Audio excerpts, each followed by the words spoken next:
Hi, Peter. Thanks for joining us today. I was hoping you could talk about what led to establishing your laboratory and how it's evolved since its inception.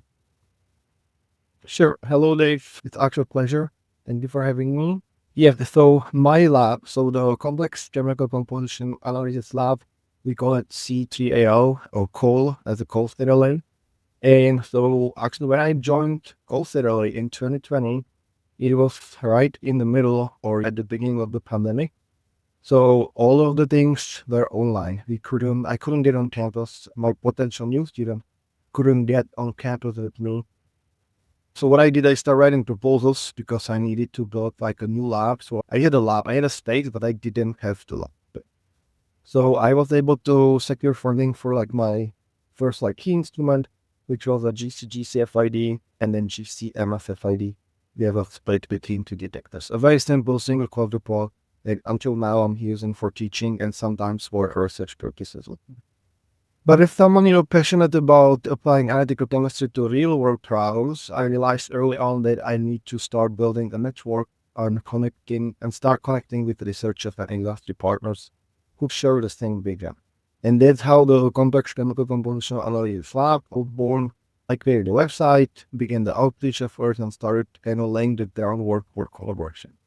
Now, CoLCLA is a bit different from what some of your listeners might be familiar with. CoLCLA has mostly undergraduate students. Many are from underrepresented and economically challenged backgrounds, and most of them are first-generation students.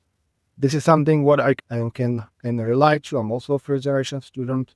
I'm not coming from very kind of rich family. A lot of these students actually, or families are not even, they don't speak fluent English, but the cool thing about these families and these students is they really value the education. So they know that if their child gets the degree, might find a great job, and then but it won't change just that like person life, but also the whole family. And so that kind of resonates with me. And so I was thinking like, what else or what more can I do to support these students? And that when I actually team up with LECO Corporation, that's a company that genuinely cares about supporting research and training in challenging environments. And with their support, I was able to acquire advanced GC TFMS and GC TFMS. I'm using this acronym, but I believe the listeners from the chromatography world knows what I mean. And so at this point, we were able to establish something we call LECO-C³AL lab. And this is basically now a one-of-a-kind research and training facility that focuses on comparative three-dimensional. The goal is to not just use this instrument to do research, but also to train not just students, but even like faculty. On the other hand, because using this facility to showcase their instruments here at Westco, which is perfect for us because we can always talk to these people, create collaborations, and they're just. But when we officially announced the partnership, I think it was in October 23, so almost a year and a half ago, it's been already like a huge success. But this opened like so many doors, or this opened like doors for so many students because they could get really hands-on training, which is not very common, especially if these are undergrad students. I don't know how much you, but I didn't get much hands-on training as an undergrad. If I'm not going into the labs or the classes, but hearing the research is not that super common. It's getting more and more common, of course, but so we're really proud of doing this. And my main goal was that if I can train undergraduate students, and then this facility or my research group could work or serve as a pipeline, and we can put these students either into industry because they have these sort of experiences. They don't just do a sample, they troubleshoot instruments, maintain the instruments, and it could also serve as a pipeline for PhD programs because there is a lot of them. You had a few people. They do GCGC, they are really distinguished professors, but I talked to them and how amazing it would be for them if they get in undergraduate or master student who already has this experience. So they can save years maybe, or to definitely months training them and do all of this. And at some time, I remember it was somewhere at the beginning, we were also able to bring additional partnerships. We partnered with Vichy, DBS, those Vila generator. which we are very fortunate for, as well as NXT Power, because they gave us these uninterruptible power supplies, or I know the UPS, and USFMI as well. And thanks to their support, we make this facility more sustainable and reliable. So that's a very short overview how we created this lab.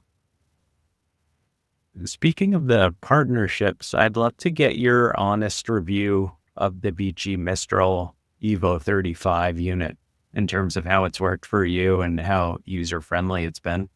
So that's a great question. I think that, October 30th, we opened the lab, and I think we already had the generator there. I have to say that we used the generator for both instruments, for both GC-GCFID and GC-GC-TFMS. So it actually supplies two instruments. The instruments are on 24/7, but we don't run samples 24/7. And I think so far we had to do the maintenance, I think just once. I have to say that the kit doing the maintenance when you change the filters and actually what else, but we follow the manual. It's not a super expensive, so it's very affordable. Then you do it once in a year, but don't quote me on that.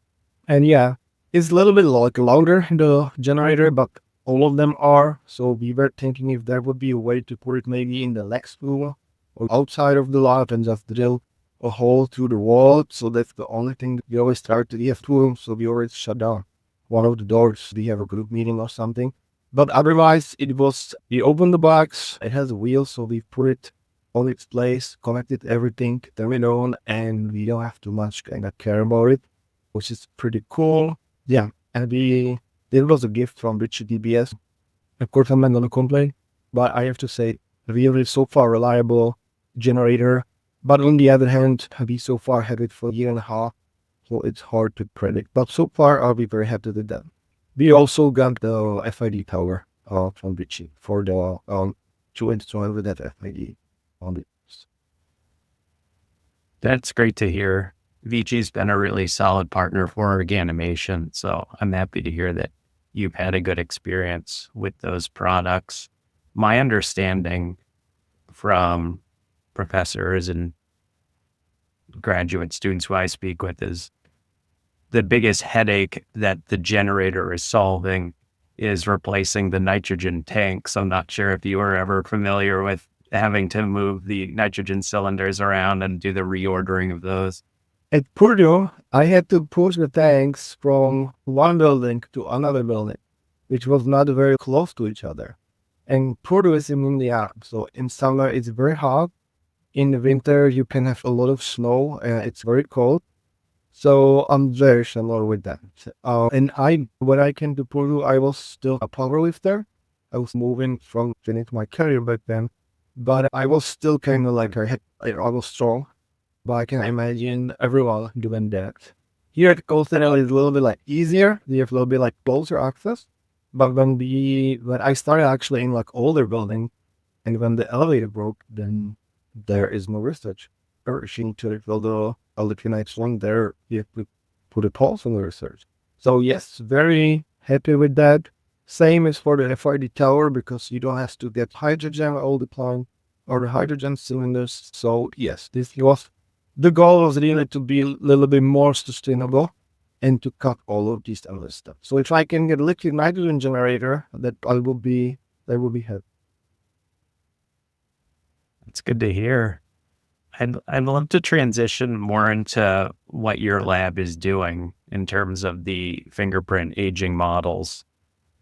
I should note that you have the best website devoted to your lab, so I'll make sure to share that, because that's one thing as someone who does a lot of research into trying to figure out which certain work groups are doing. There's a lot of great information up there, but I was hoping you could talk about how the chemical analysis approach you're employing to the fingerprint aging models is a little different from the older approaches that have been used. Yeah, so definitely. Before I move to that, I want to talk a little bit about the website, because I think what you said is very important. But I started realizing this, how important it is to have a great website and be active on LinkedIn and have your Google Scholar, all these things kind of in order, not just because of me, but mostly because of my students, right? Because once they graduate and they move somewhere, like different ones, all the degrees I got in Czech Republic, it was from amazing researchers. These people are really hardcore, like well-known people in Czech Republic. But then whenever you move somewhere else, they don't have website, they don't have Google Scholar. So it's very hard to prove I'm coming from the undergraduate group. If you just have to pay and talk about yourself out there. And so mostly I'm trying to do that because of my students.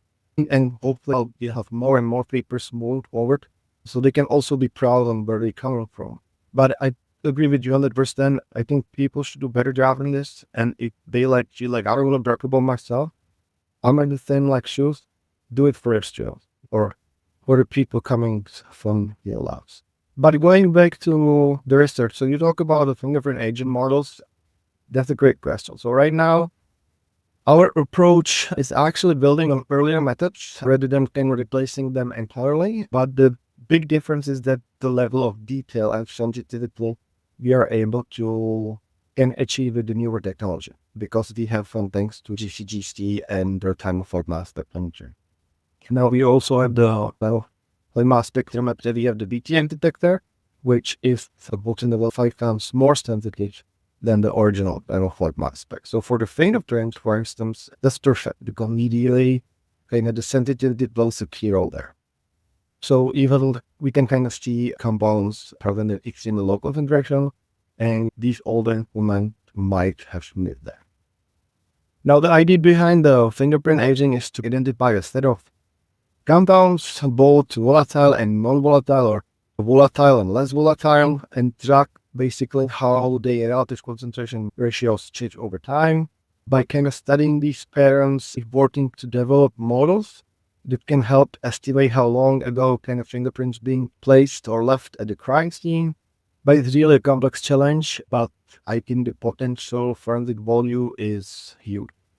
But again, we are really at the beginning. One of my students will be graduating next week. And then we have to sit down and rethink all of this. But what I want to talk about, what makes this project especially exciting, is the collaboration behind it. Because at LECO-C³AL, and whenever I talk about it, I get a good buzz. It's really cool. So the LECO-C³AL, we are fortunate to have it's called Hertzberg-Davis Forensic Science Center, and it's right on campus.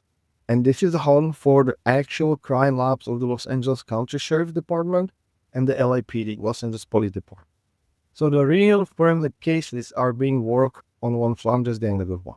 They work on real cases there.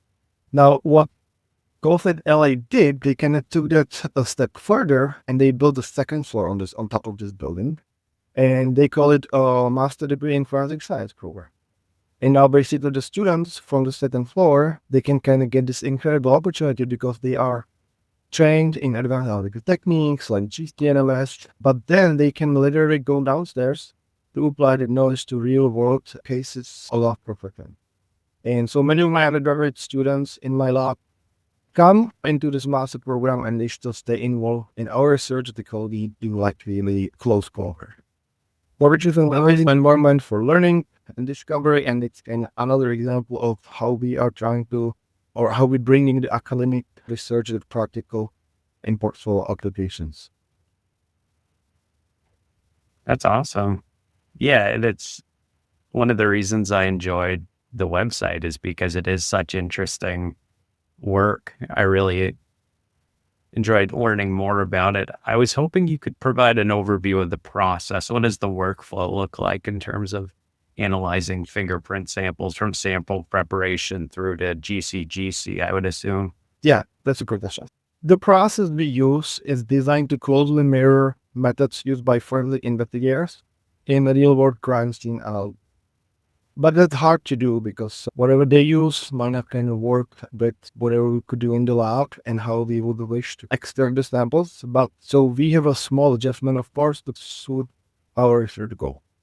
But basically what we do in the research lab, and again, the end goal is to mimic whatever they do so they don't have to change much stuff while bringing the samples to them. But here now we started placing the fingerprints on clean microscope slides, which serve as a control surface for our experiments. Then we extract the chemical compounds from the fingerprints residue using a protocol that's very similar to what crime scene investigators would use. And the main difference is that it has a specific solvent during the extraction process to help us recover a broad range of chemical compounds for this analysis. Now, once we can complete the extraction, we are left with the solvent containing the fingerprints, chemical signature. But before we can run this on our instruments, we need to remove the solvent. And so that's when your organization's microbial systems kind of come in, because they are able to very quickly evaporate the solvent. And then the microlab is incredibly efficient tool for this step. It kind of allows us to do this very quickly without losing any of our target compounds. So yeah, fast, easy to use, and it's going to help us to streamline our workflow in the lab. And once we have this, then we are able to add our control amount of the solvent with internal standard, and then we can finally run these through GC/GC toughness or GC/CL toughness, which then gives us detailed insight into the chemical composition of the fingerprints. And that's where the data analysis and the model kind of development begin. So while this might sound simple on the surface, each step in the process is really carefully designed to preserve as much chemical information as possible, because sometimes even the tiniest detail can be crucial when you are trying to kind of age a fingerprint or link it back to a person or ever. And this is the process, and then we have a different conditions that we test. One of my students who will be driving next week, she tested different lighting conditions and how these for the affect these kind of ratios and concentration between these compound percentages. I appreciate that. Thank you. I'm happy to hear the microvap's working well for you. One thing that stuck out in my reading and during the conversation today is that you're using a lot of cutting edge technology. Typically, I'm seeing a lot more GCMS, LCMS, where it seems like with the two-dimensional GC, you're really on the cutting edge. These newer technologies how are they a good fit, and how are they helping you do more than you would with maybe older techniques? Well, David, I could talk about GCGC all day, but I'll try not to bore your listeners. And I know that you already had your, it was Dr. Caitlin Perrault, Upload, and Caitlin Kane. And I think they kind of talk about the GCGC and they explain all the how it works very well. So I'll keep it simple, and I'll try to focus on why this technology matters for our panel. And if listeners are not familiar with the GCGC, I will refer them to your previous podcast. But GCGC really opened the door for analyzing complex mixtures, because let's face it, almost everything we study, right, is kind of compared by nature, right? If you think about human breath, ambient air, or fuels for transportation, whatever you put in your car, these are not simple lectures. This is very complex. And so that's exactly why GPG3 is such a game changer, because it allows you to separate and detect hundreds or even thousands of compounds in a single sample, in a single round. This would be impossible, this is impossible with traditional one-dimensional GC. I always did this comparison to my student. You could do that in one-dimensional GC, the same level of GCG separation, but your column would have to be 12 to a meter long. It would take 1 year to kind of get out stress compounds, and all over the chance that the electricity and all of these things will kind of stay for the whole round. It'd be very hard to believe. So it's impossible, really, the level of separation. Now, personally, I fell in love with GCGC back during my PhD and postdoc at Purdue University, where I was working on alternative aviation fuels, and that was in collaboration with the US Navy. Because if you think about it, jet fuels are made of thousands of compounds, and that's why the GCGC gave us the resolution to actually feed them. And that kind of analytical power just wasn't available 30 years ago. So I consider myself lucky to be working in a time when GCGC started emerging into research. But with great power comes with great responsibilities. Now I'd consider we've taken that experience and apply it to kind of fuels made from plastic waste. That problem is even more challenging than the petroleum-based fuels, because these fuels contain a huge variety of alkenes or olefins. On top of the hydrocarbons, we have another Compo class. And so one of our ongoing projects is focused on developing methods to quantify alkenes in detail, meaning by individual carbon number and olefin type. And that, again, that level of detail would be nearly impossible just 2 years ago. And so what's also important is that we are making this kind of work more accessible, because while the time-of-flight mass spectrometry is incredibly powerful, it's also very expensive. So we are known for, but we usually focus on whenever you need a time-of-flight mass spectrometry method to transfer it to only having ionization depot. That's, I think, 100 or 150 times cheaper than time-of-flight mass.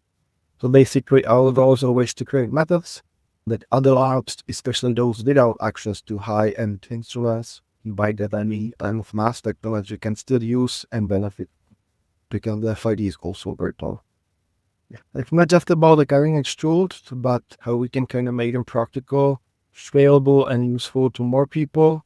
And that's what drives our research forward, because it's really cool what you could do with these instruments. And sometimes you don't need really hundreds of thousands of dollars to come up with cool ideas how to apply these instruments. For people who are interested in learning more, what would you like people to know about the multidimensional chromatography workshop? I know that's something you're involved with. Yeah, so look right there. So that's like whenever people ask me, whenever we're doing a chromatography workshop, I always start with the sentence that this is my favorite conference in the GCGC field.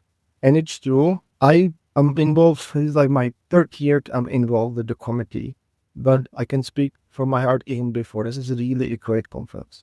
Now, I'll tell you why. So the multidimensional chromatography workshop, we have a shortcut or acronym for MDCWO, and it's really special.